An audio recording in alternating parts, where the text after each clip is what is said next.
के लिए ward number 27 से भारतीय जनता पार्टी की नेत्री शारदा शर्मा ने पार्षद पद के लिए ताल ठोक। शारदा शर्मा ने कहा कि वह पिछले 15 साल से राजनीति में चुनाव के दौरान उन्होंने भारतीय जनता पार्टी के सांसद विधायक को जीत दिलवाने के लिए सक्रिय भूमिका निभाई है। देश में तीसरी बार भाजपा की सरकार बनी है और तीनों बार वह पार्टी की मजबूती के लिए खड़ी रही है। अब वार्ड पार्षद बन वह लोगों की सेवा करना चाहती है। वार्ड 27 में अनेक समस्याएं, सड़क, सीवर व सफाई की समस्या सबसे बड़ी है। वार्ड 27 की सड़क जो कि चर्च से झाड़सा की ओर जाती है काफी छोटी है, जिसके चलते इस सड़क पर अक्सर जाम की समस्या बनी रहती है। इसके लिए वह पिछले 8 साल से लड़ाई लड़ रही है। वार्ड की जनता ने उन्हें आशीर्वाद दिया तो सबसे पहले वह इस समस्या का निदान करेंगे, जिससे वार्ड के लोगों को सुविधा मिल सके। इसके अलावा वह वार्ड की भलाई के लिए अनेक कार्यक्रम चला रही भी। हाल ही में उन्होंने एक फिजियोथेरेपी सेंटर वार्ड 27 में खुलवा। इतना ही नहीं, इस सेंटर में इस भी नाम मात्र की रखवाई है, जिससे हर वर्ग को इसका लाभ मिल सके। वार्ड के लोगों की सेवा ही अब उनका। आप चुनाव की तैयारी कर रही हैं, क्या क्या समस्याएं हैं इस वार्ड में? नमस्कार जी, सुरेंद्र भैया, आपका बहुत बहुत स्वागत है, अभिनंदन, वेलकम। आप आज पहली बार कार्यालय आ रहे हो।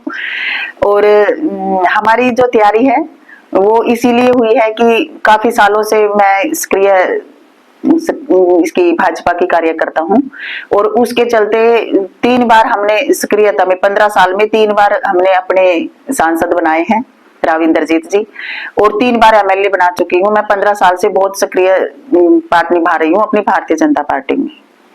और उसमें हमने अपने वार्ड की जो समस्याएं हैं वो ही हम आज तक निदान नहीं कर पाए हैं, क्योंकि हम जो समस्याएं फेस कर रहे हैं वो ही समस्याएं हर वार्ड में ही मुझे लग रहा है कि गुरुग्राम की हर वार्ड में ही ऐसी परिस्थिति है कि हम जो बेसिक हमारी है समस्याएं, बेसिक समस्याएं जैसे रोड में गड्ढे नहीं भरे जा रहे, स्ट्रीट लाइट नहीं लग रही है, हम अपने सीवर क्लीनिंग नहीं कर पा रहे हैं क्योंकि जल भराव हो जाता है बार बार।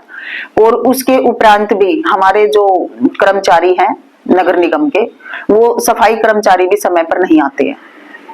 तो सबसे बड़ी जो समस्या है बेसिक समस्या ही है। और उससे ऊपर उठे तो हमारे इसमें फ्रेड्स कॉलोनी में एक रोड है जो चर्च से शुरू होता है और हमारे यहाँ शिव मंदिर तक आता है, ये समझ लो कि। तो वो रोड जो है वो सिर्फ ही 8 से 10 फुट का रोड है। वो आगे जाके और ज्यादा भीड़ा हो जाता है, जहाँ पे हमारा ये रामदेव का बना हुआ है, नारायणी भी खुला हुआ है अभी। तो ये रोड हमारी इतनी है समस्या कि जैसे ही हम यहाँ से कोई एंट्री करेंगे ना गाड़ी लेके, तो उधर से भी कोई आ रहा होगा तो हमें बैक ही करके आना पड़ेगा, हम उस रोड पे से निकल नहीं सकते बिल्कुल भी, क्योंकि रोड इतनी है बस एक बार में एक ही गाड़ी आएगी। तो हमने इसका कम से कम भी 8 साल हो गए हैं, हमने पूरी फाइल बनाई हुई है, सारे डॉक्यूमेंट्स हमने उमेश अग्रवाल जी एमएलए थे तब भी दिए थे, हमने हमारे जो विधायक पूर्व में रहे सुधीर सिंगला जी उनको भी दिया, और अब भी हम कोशिश कर रहे हैं, लेकिन हमारी समस्या का समाधान अब तक नहीं हुआ। कि हम उस रोड को सोच रहे हैं कि वो हमें सिर्फ डीसी रेजिडेंस चर्च का 8 फुट का एरिया भी अगर हमें मिल जाता है तो गाड़ी आने जाने में सुविधा हो जाएगी हमारे यहाँ।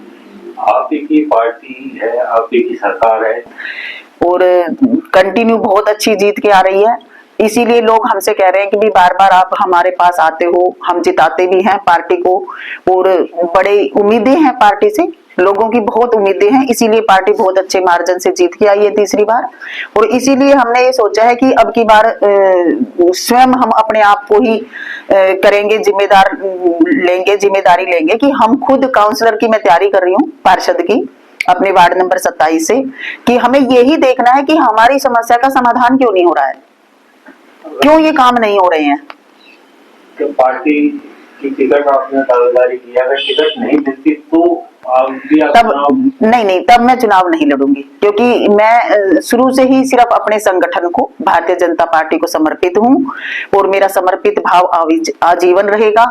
और अगर भारतीय जनता पार्टी मुझे इस काबिल समझती है और मुझे टिकट देती है तो हम चुनाव भी लड़ेंगे और हम जीतेंगे भी, और सभी कार्यों का समाधान करेंगे। जितने भी कार्य हैं मेरी नॉलेज में बहुत सारे कार्य हैं जो मुझे अपने वार्ड में करने हैं, और अपने वार्ड को एक तहे दिल से इच्छा है कि मैं अपने वार्ड को, वार्ड नंबर 27 को जो पहले 18 था, इसको एक आदर्श वार्ड बनाए ताकि हमारे वार्ड से और लोग सीखें कि भाई कैसा काम होना चाहिए और किस प्रकार से हम अपना काम कर सकते हैं अपने वार्ड में।